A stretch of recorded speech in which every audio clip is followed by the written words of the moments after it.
Welcome back. You're watching HFO-TV. HFO-TV is co-sponsored by J.R. Johnson LLC, specialists in multifamily restoration and repair work. Gantry Incorporated, the nation's largest independent mortgage banking firm. Welcome back to HFO-TV. My name is Tyler Johnson. I'm a partner at HFO Investment Real Estate. Today I have Matt Hutchins. He's the founder of Cast Architecture in Seattle, where he specializes in sustainable urban housing. Matt also serves on the board of the Seattle chapter of the American Institute of Architects as Director of Public Policy. He's on the Seattle Planning Commission. He's also developing several infill housing projects, is a frequent contributor to The Urbanist, and sometimes teaches at the University of Washington College of Built Environments. Thanks for joining us today, Matt. Thank you. Happy to be here. You've written several guest pieces recently on The Urbanist, critical of the state's form-based design standards. Can you tell us a little bit about that? Yeah. If your viewers are not familiar, form-based code is kind of an alternative approach to traditional zoning, in that it doesn't legislate use. It kind of just dictates the overall size and kind of the streetscape. But it doesn't prescribe whether, the unit type or the density or, it's kind of more of an aesthetic code that opens the door to lots of other uses. In that respect, it's actually, for vibrant cities, it's preferable because oftentimes when we limit the use, we're limiting the number of houses, we're limiting, the appearance of corner stores. Those things just don't happen in a highly regimented, zoned land use pattern. And so the great thing about form-based code is it's not use-based. But the real limitations that form-based codes tend to create are almost a little bit of a They tend to reference the context, the neighborhood context, and preference almost a nostalgia for small towns, smaller structures, house-sized structures, and in that respect, because it borrows more from traditional architecture, it is kind of closing the door on addressing some of the bigger challenges we have with regards to just the need for housing and where Seattle and this region needs to go. And so there's this just tension between loosening the use standards, but tightening the aesthetic standards in such a way that we end up getting almost more of a Mayberry kind of feel to our neighborhoods, as opposed to one that is really engaging with the big problems that we face with regards to housing affordability and climate change. You mentioned in some of your policies, in some of your articles you've written, that really this new code is in direct opposition to the goals of Washington to increase housing supply. Can you talk a little bit about that? Yeah. So far, what I've seen from the draft plans, it's kind of kneecapped by relying on this. By assuming that the fundamental building block of our cities is a detached single-family house. And so in the form-based code, it's essentially trying to shoehorn multiple units into something that is no bigger than a current house.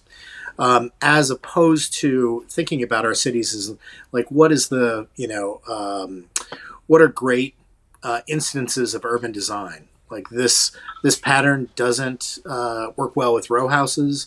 It doesn't work well with buildings that are more than 3 stories. It doesn't work well with townhouses. It doesn't work well with sites that already have buildings on them that we might want to preserve. So there's a lot of limitations that are baked into this system that really don't allow us to have a really adaptive zoning code that provides the flexibility that we need for new development.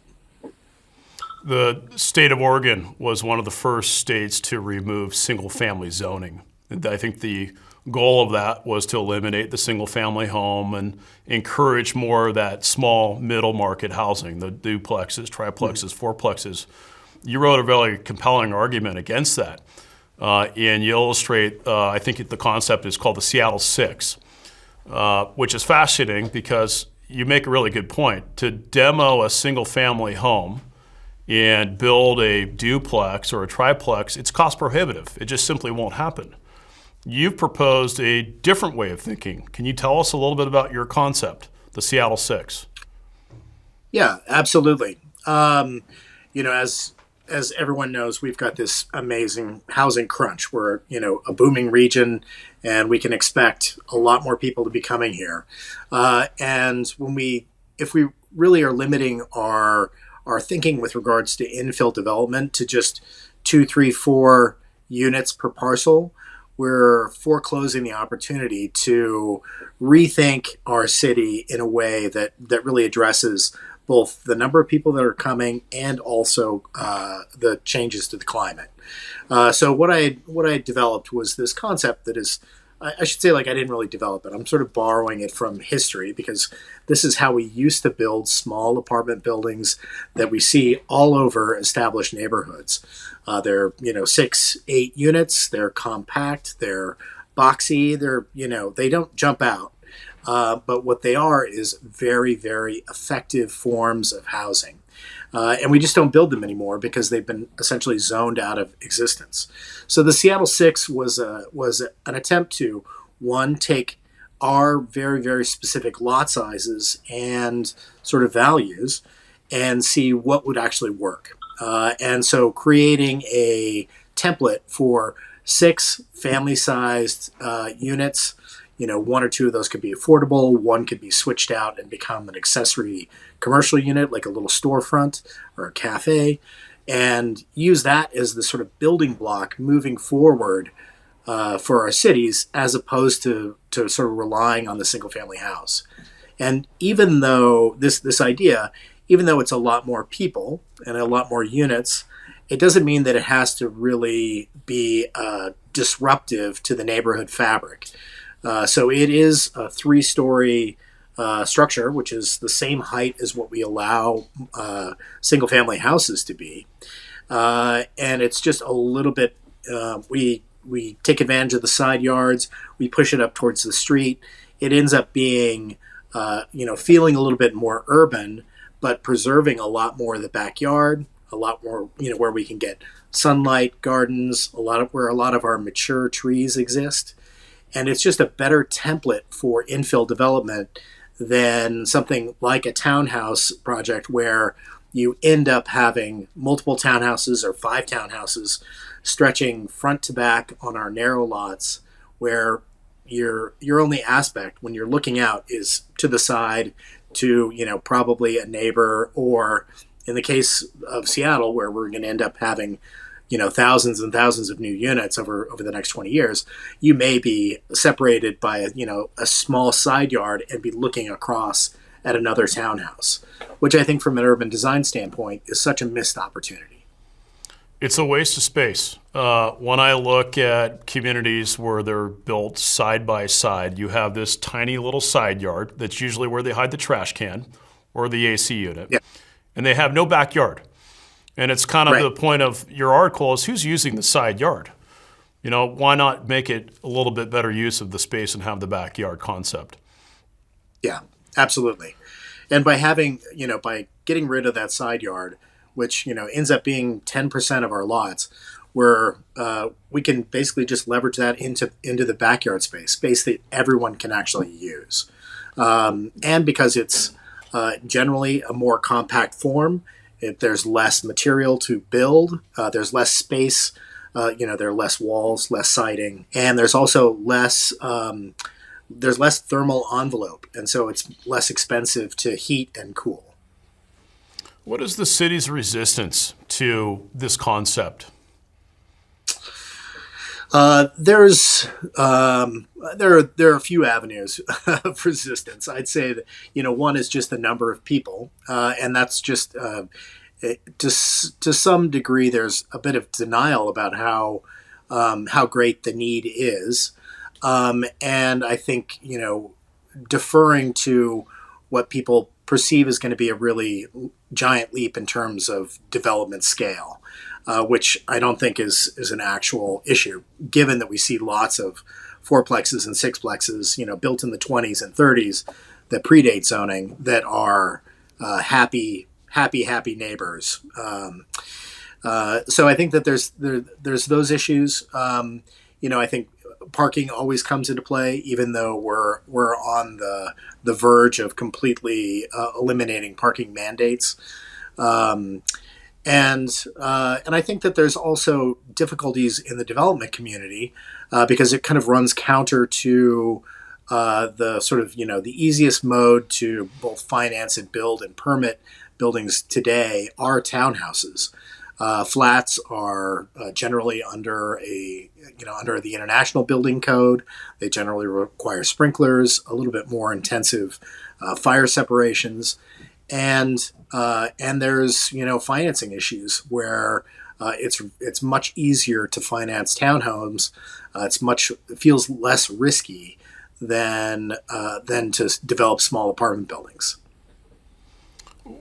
Let's just say that we gave you the control to change the zoning laws in Seattle. Where would you start? Well, first of all, I think that'd be a great idea. I would say that the first thing I would do is to there's a couple of tactics. One is, as I said, side yards. Adjusting our setbacks to reflect a better sort of urban form over the long run. I think releasing, if we're using a form-based code, releasing any sort of density limits is an important aspect. I think that also allowing more lot splitting so that people can, for example, preserve a house and also create new lots in the backyard. That's also an incredibly flexible, viable development pattern. Those things would be great. I would also say that our height limits generally are if we could do one more story, if we could do 4 stories in many neighborhoods, that would unlock a lot of development potential. And I think mixing uses. One thing that we don't allow are corner stores, cafes, small entrepreneurial commercial spaces, and those really are the sort of incubators for vibrant neighborhoods. And if we combine all those different tactics and spread them out broadly across the entire city, then there's no one neighborhood that is seeing this sort of rapid change. Everyone is getting a little bit of the benefits, and that change over decades ends up having a big impact, but it's not a shocking experience on a street by street level. Very common objection we hear from developers is when you have an affordable requirement. And typically it's setting aside a percentage of the units for being affordable. And we hear that if you just simply give them the density in return for the affordability, in other words, allowing us to go higher up or to have more units on that site, that it would overcome the objection or the financial component tied to the affordability component. Are you having any discussions within the city? Is there any thought process to allowing denser communities? Yeah, I think that's an interesting dialogue. We passed mandatory housing affordability in 2019, and so the results are starting to come in, and we've seen that essentially townhouse production has entirely cratered because of the affordability component. Any project under 20 units, the math doesn't support building affordable units on site, and so then you're left with figuring out how to pay for the big performance fee, and so it really does have a adverse impact on small projects under 20 units and on townhouses.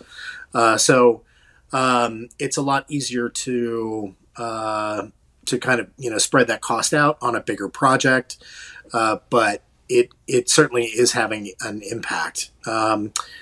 I think that the MFTE, the multifamily tax credit program, is somewhat more effective because it's more flexible, and the long term commitment is smaller. On the projects that we are developing in Spokane, the rent on the MFT units is very close to what we could do in the marketplace, and so there is a financial incentive for us to provide. In that case, 25% of the units would be permanently affordable, but it's just at a higher AMI, a higher area median income than sort of what we expect from the city's affordable housing programs, which tend to be for the very, very lowest income for a high sort of subsidy. Are you finding Seattle is looking at the mistakes other municipalities have made in learning those lessons? For example, you mentioned the 20 units. In Portland, we have inclusionary zoning, and it sets aside a certain percentage of the units, and it's anything over 20 units. And as a result, we have an incredible production of 19-unit apartment buildings on sites that could support 30, 40, 50 units. And so the incentive has become a disincentive.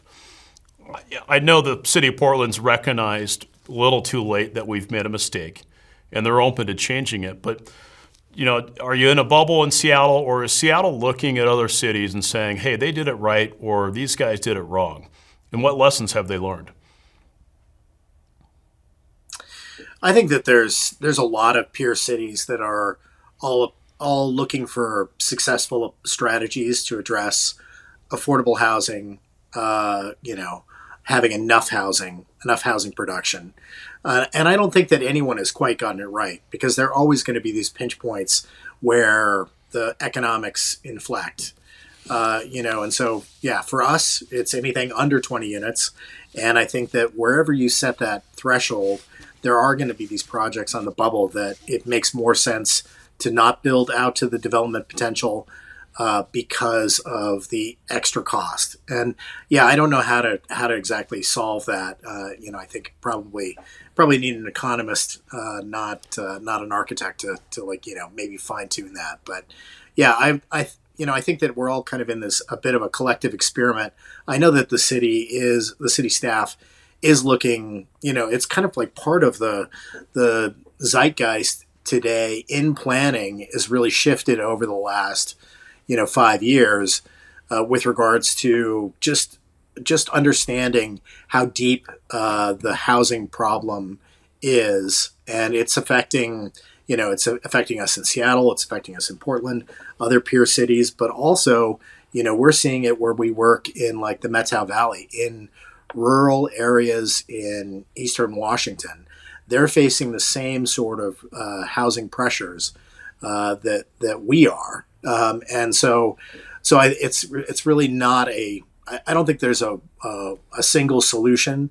I think that the best that Seattle could do is look at having a suite of programs, and then the flexibility to sort of pick and choose, that they all sort of check the box towards the ultimate goal of affordability for a broader segment of the population, but it isn't trying to like stick it to developers of a certain type of building as a sort of punitive sort of extraction.